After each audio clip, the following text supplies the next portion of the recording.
Hi, everybody. This is Kathy Randall, and this is our February 2015 live Q&A call. And to get started today, I just thought what we do for our Q&A is I'll give a question that sometimes people ask me, and I'll give my answer. So the first question we're going to do today is, why do we use the channels that we use for neonatal aEEG? So as you're very aware, we use the central and parietal locations on the baby's head, and this gives us the ability to monitor 1, 2, or 3 channels. And honestly, we could do more, but these are the 3 common ones that we use. So there are some fundamental reasons why these locations are very practical for us.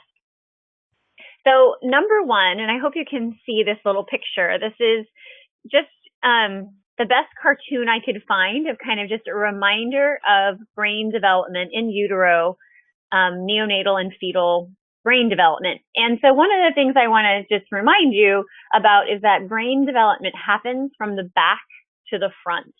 And so this is part of the reason why we don't like to use other regions of the brain, particularly the frontal lobe. There are other reasons why we don't use the frontal lobe. But if we're looking for maturation, if we're looking for patterns of injury, if we're looking for performance of the brain, why would we use the part of the brain that is the least mature? So by using the central and parietal areas, they're just a little more mature and robust. And so our chance for having good voltages, amplitudes of voltages are just better in the more posterior regions. Another reason that we use that central and parietal area is really thinking about the topography or the location, the map of brain injuries, neonatal brain injuries specifically. So when we think about hypoxic ischemic encephalopathy, and we think about that parasagittal blood distribution or that watershed area of the brain, you can see it a little bit here on this schematic where you see that yellow area is right there in that central part of the brain. And it's near that, the center or that sagittal suture where, we oftentimes use as one of our landmarks for application of the electrodes.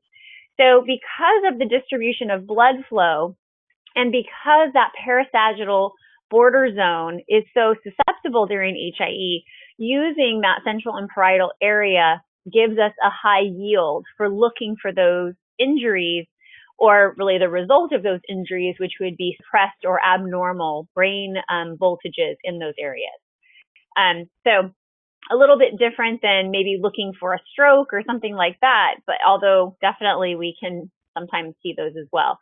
So anyways, just thinking about the topography of neonatal brain injury is one of the reasons why we choose that parasagittal area, that central and that parietal zone to apply our electrodes. The other consideration for that central and parietal is really the distribution of neonatal seizures. And so with neonatal seizures, they are typically not originating from the frontal lobe.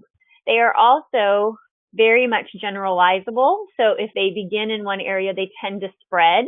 And you can see here kind of this starburst of activity across that central and parietal area.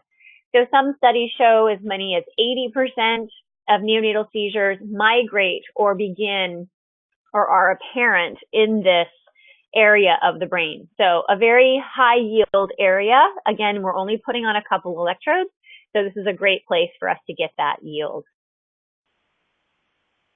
The other reason why we like the C3P3 location on the baby's head, that central parietal location, is really because we're looking for a part of the head also that is going to be giving us the least amount of artifacts. And of course, we know that artifacts can influence and make interpretation very difficult with aEEG. So we're looking for an area of the brain that might be, or of the scalp really, that would be least affected by muscle artifact in particular. So if you look at this diagram of this head and these two electrodes that I've placed on the head, and I tried to kind of place them in what would be kind of our traditional C3 or C4, C3, P3 locations, you can see where the muscle distribution is coming up from above, from the jaw up towards those electrodes.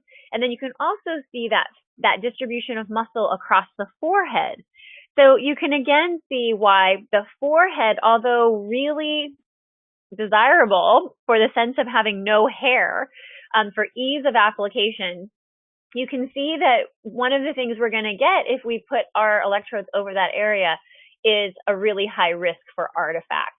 And extra artifact is going to raise your bottom margin of your aEEG and either give you, like in this example, this misdiagnosis or misinterpretation of potentially seizure activity on the aEEG.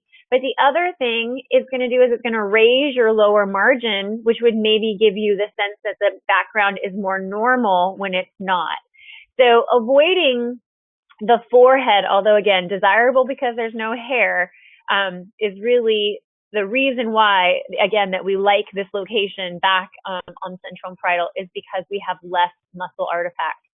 So when staff are applying that, or when you're teaching staff to apply aEEG electrodes, I always like people to do this little trick where they have them place their fingers right above their ears and kind of bite down.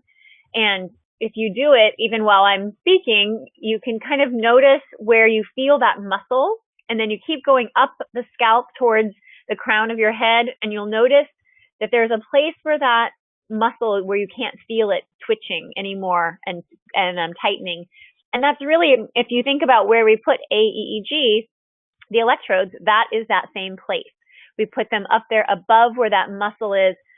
But we still, even with good placement, oftentimes have artifacts. And so just important to know that when babies are crying or sucking, oftentimes these muscles are triggered, and that's why we end up having artifacts on our aEEG.